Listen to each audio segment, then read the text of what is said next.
Welcome back to The Other Side of Deaf. This is your host, Crystal Hand. If you have listened to some of my previous episodes, you know that my goal with this podcast is to explore different perspectives in the deaf community and those that surround them. Whether that is hearing family members, teachers, or medical professionals, everyone has an opinion. Today's topic, however, is all things education from the perspective of a teacher of the deaf. For those of you who don't know, a teacher of the deaf is someone that specializes in the education of deaf and hard of hearing individuals and all that encompasses. These teachers wear multiple hats, including coming up with creative, specialized teaching techniques to adapt regular education curriculum, advocating for deaf and hard of hearing children in a school system, and educating parents and school staff on deaf students' needs in order for them to be successful. My family has been very fortunate over the years to have access to several wonderful teachers of the deaf, and today I have one of them with me. Miss Kristen Stewart has a bachelor's degree in deaf education, a master's degree in reading education, and she has worked with deaf and hard of hearing children for over 35 years. In the past, Kristen has worked as a teacher of the deaf in both mainstream schools and deaf schools, and is currently working in a deaf program in a mainstream school for middle school and high school students. She is currently my daughter's teacher of the deaf and has been an invaluable part of our lives as we navigate the school system. So today we are going to be talking about, like I said, all things deaf education.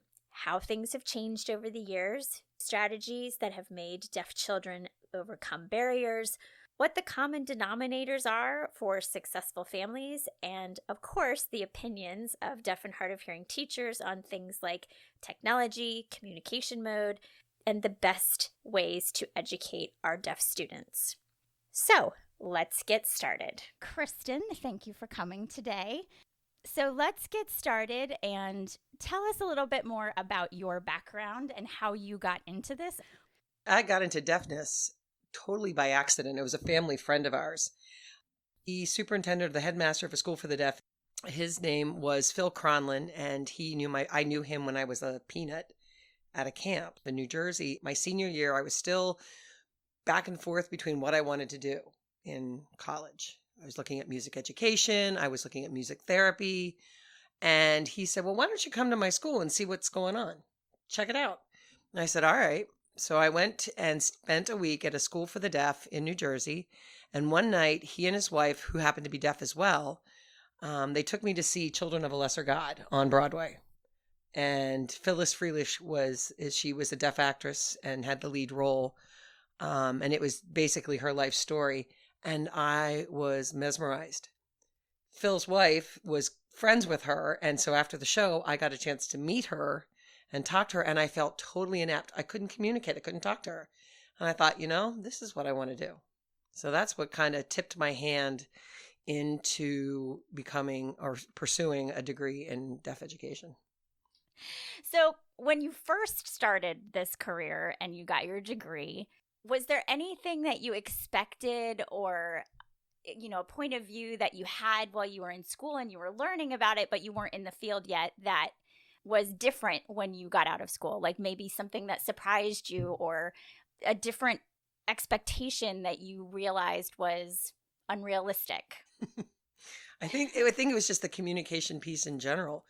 You can take a sign language class. You can practice with videos on YouTube. And in your little cocoon, in your little bubble, you're great because you know exactly what you're saying. And then you have to go out of that bubble and you have to put it into real life practice.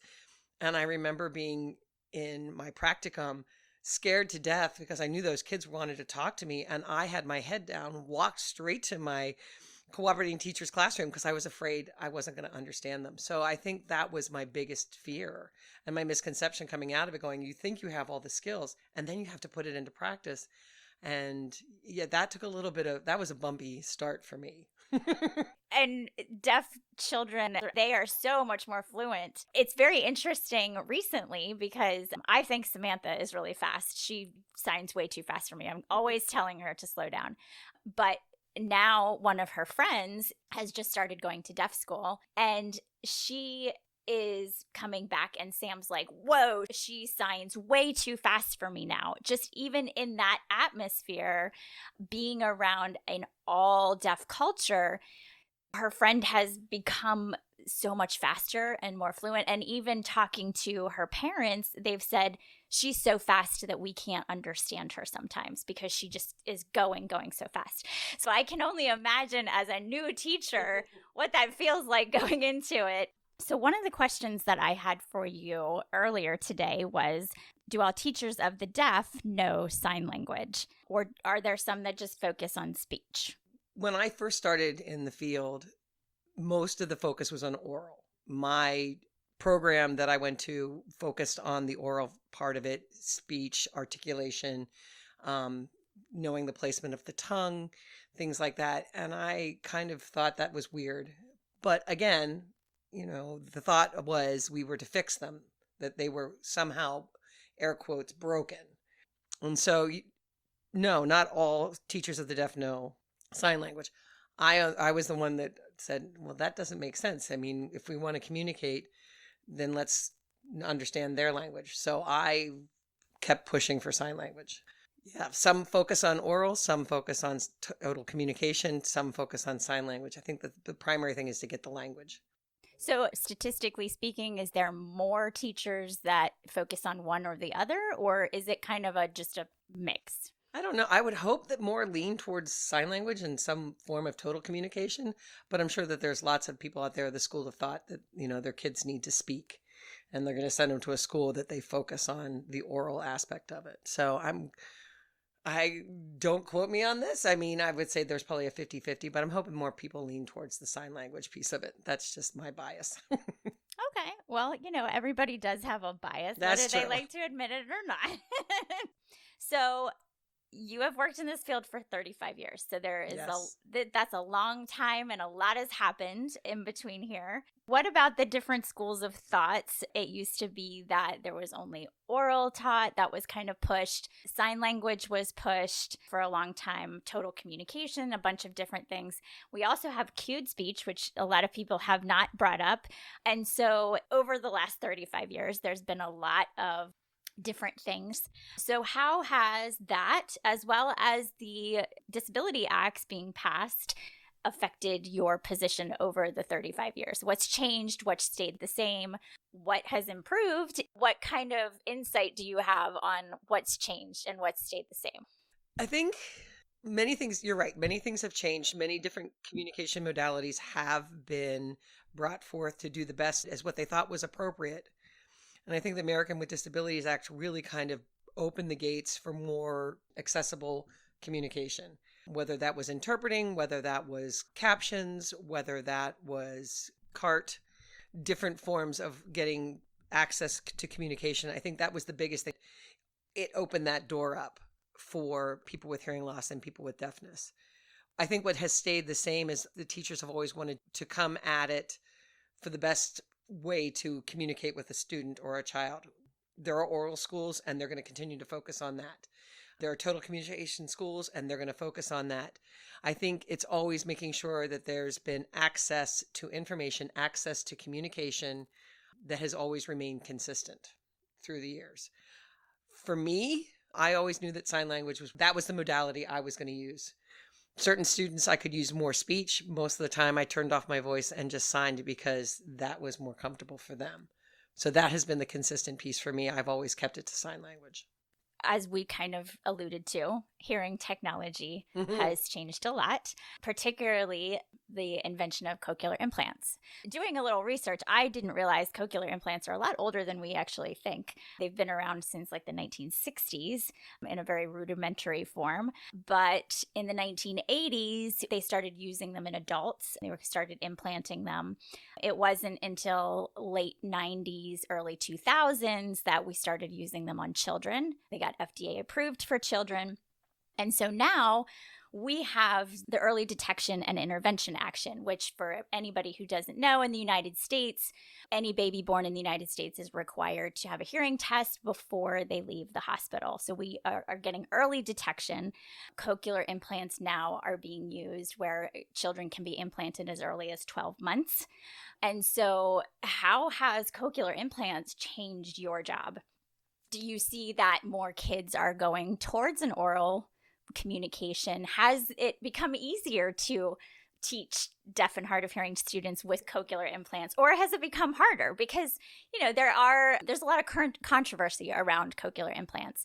There's been a lot of people who love it, and especially hearing parents. They really want this for their children, especially our profound deaf children.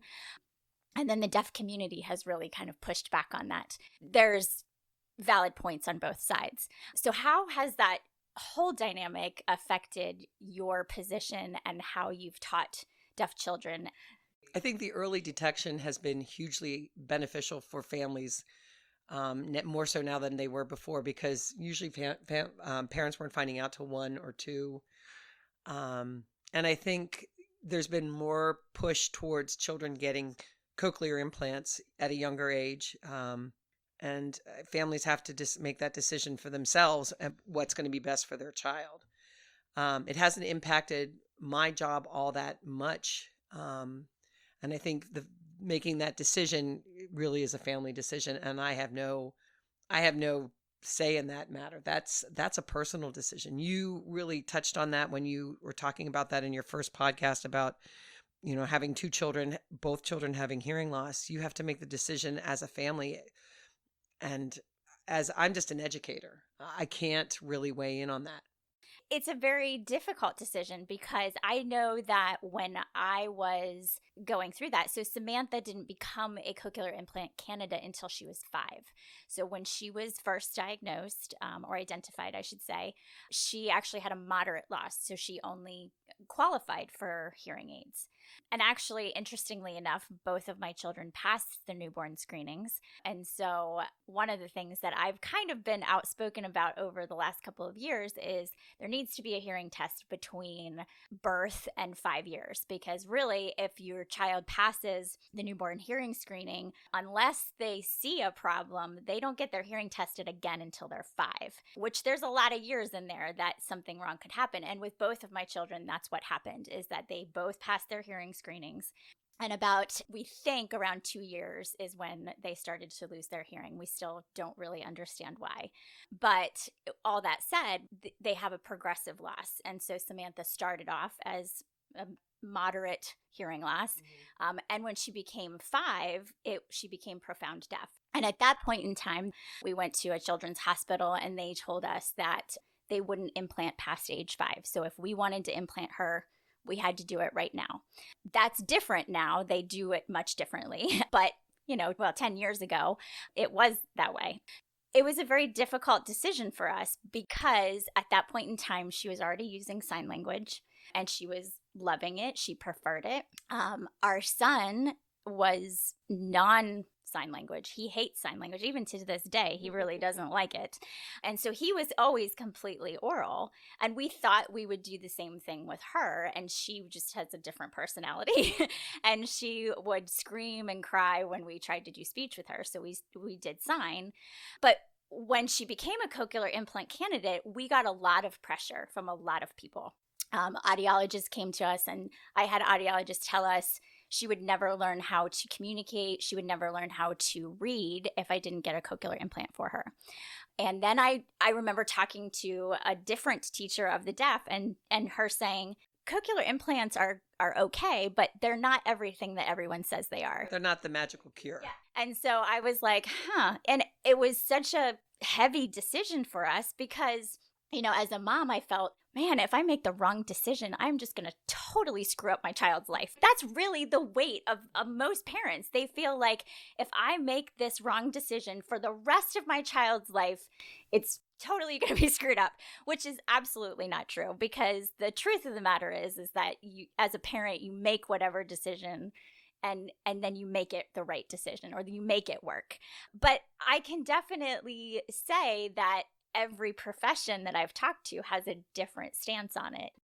I have to applaud you because you've really looked at your children as the individuals that they are. And you've approached it with your son, Luke, and he's been more oral, and Sam has always been sign language.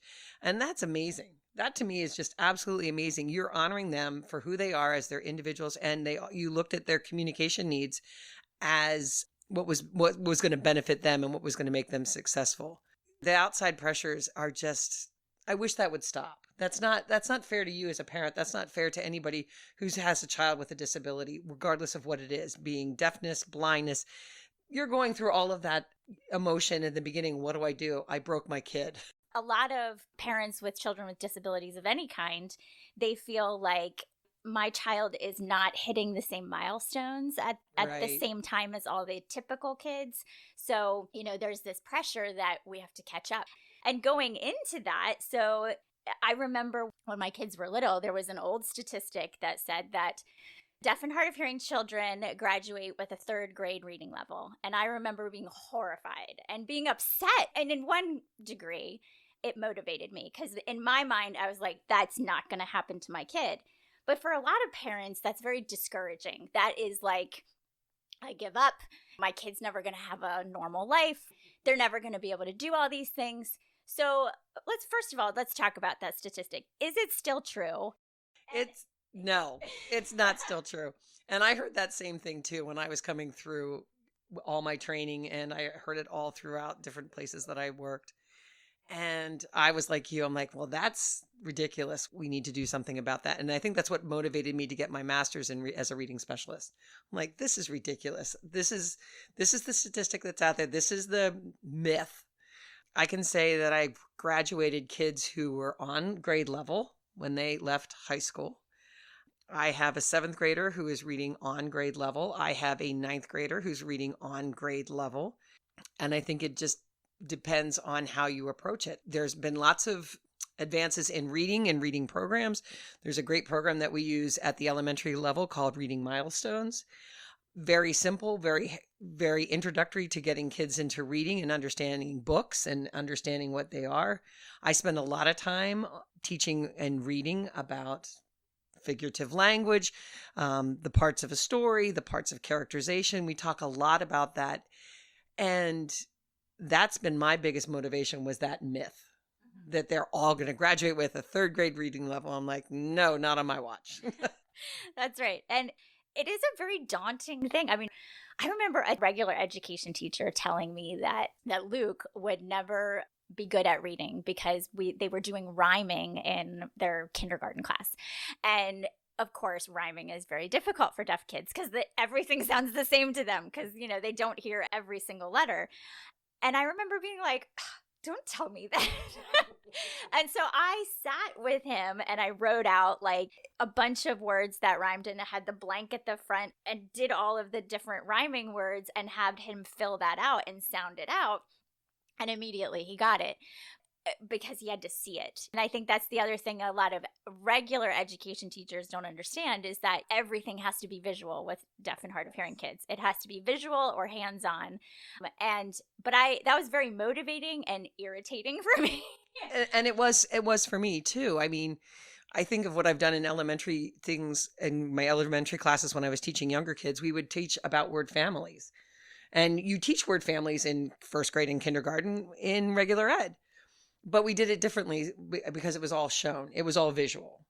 I mean, now I'm in the high school, I'm working with students, and believe me, trying to put Shakespeare, which has to be heard versus seen. And there have been some wonderful, the National Theatre of the Deaf have done wonderful plays of Shakespeare, but that's something to be heard.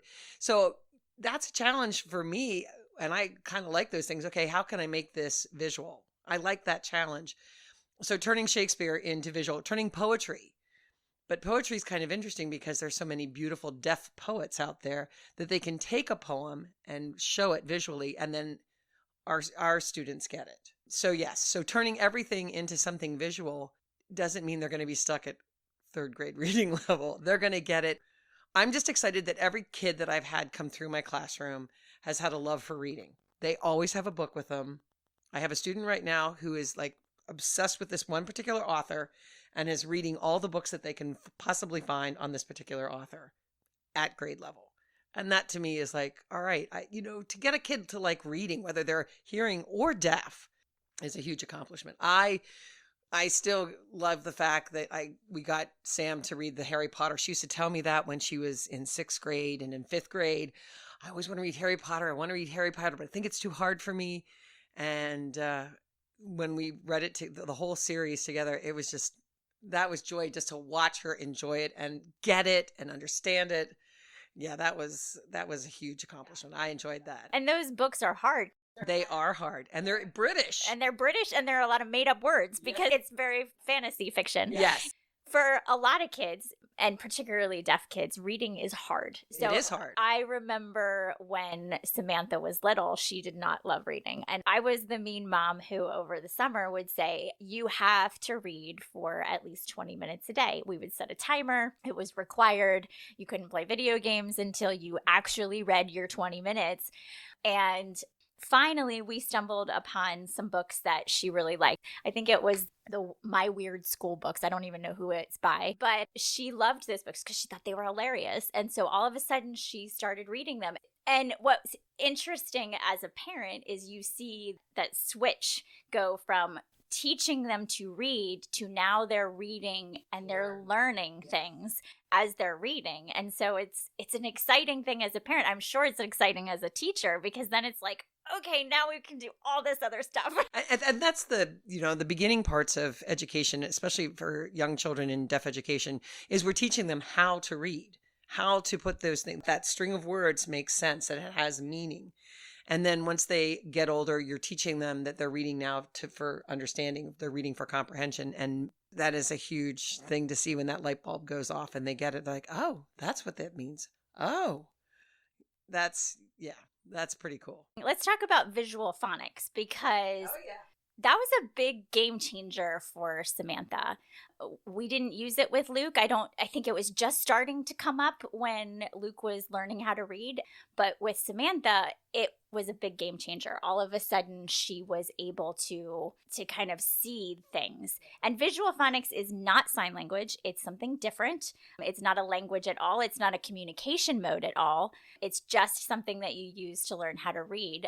But I truly believe that was a big game changer for Samantha. And I have heard that it's a big game changer for a lot of deaf kids. Is that true? I think so. It really is a wonderful tool to help kids understand how letters sound, the initial sounds, the blends, the ending sounds. I think that's really crucial, especially in young children, to know what they are. And so what visual phonics does is it gives them a visual reference on the mouth, on the tip placement of the tongue, the pointing on the face, on how things are going to sound. And I think it's an amazing tool, and I've seen it work beautifully for a lot of young children. I have a friend who is she's a trainer for visual phonics. She has a lot of parents in her courses to help them as they have their children who've been identified early. And I've also seen a lot of elementary teachers, regular ed teachers, doing visual phonics just to help them. The more we can try different modalities for children, regardless of hearing loss or hearing, I think those tools should be implemented. And visual phonics is definitely one of those tools that has just been a game changer, as you said. Whoever came up with that, good for them. And it's something that parents can take. It's really it's a day class. Because I know around here, you can take maybe a 1 or 2 day course and learn how to do it. So it's not like learning sign language where it's a lifelong pursuit. This is something that you can learn in a couple of days. So it's something that even parents can take. So if there's opportunity for them, they don't have to rely on their teacher, or the deaf, or even a regular education teacher to learn this. My sister's a kindergarten teacher, and I've seen her use aspects of visual phonics in her classroom because every kid is differently. Some kids are more visual, some are more tactile, some are more movement. And I think it incorporates all those things for everybody. It has a little bit of something for everybody. So it's a good tool. Okay, so we have talked about so much already, but we still have so much more to talk about. But in the interest of helping break up all of this information into bite-sized pieces, we are going to take a break. After my first few episodes, people reached out to me and told me they preferred shorter podcasts to help digest everything. But there is so many great things to talk about with Kristen that I just couldn't limit it. So we are going to be doing a part 2 of our discussion, which you can download right now at the very place that you downloaded this episode, whichever that platform is.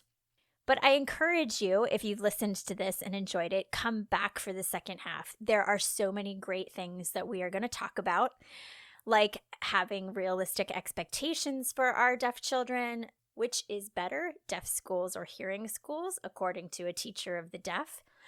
How has COVID affected our kids? And so much more. We're going to dig into all of those different topics, so you don't want to miss it. So keep listening, download that next episode, and of course, don't forget to like and subscribe to my channel, and check me out on Facebook and Instagram for any updates on upcoming episodes.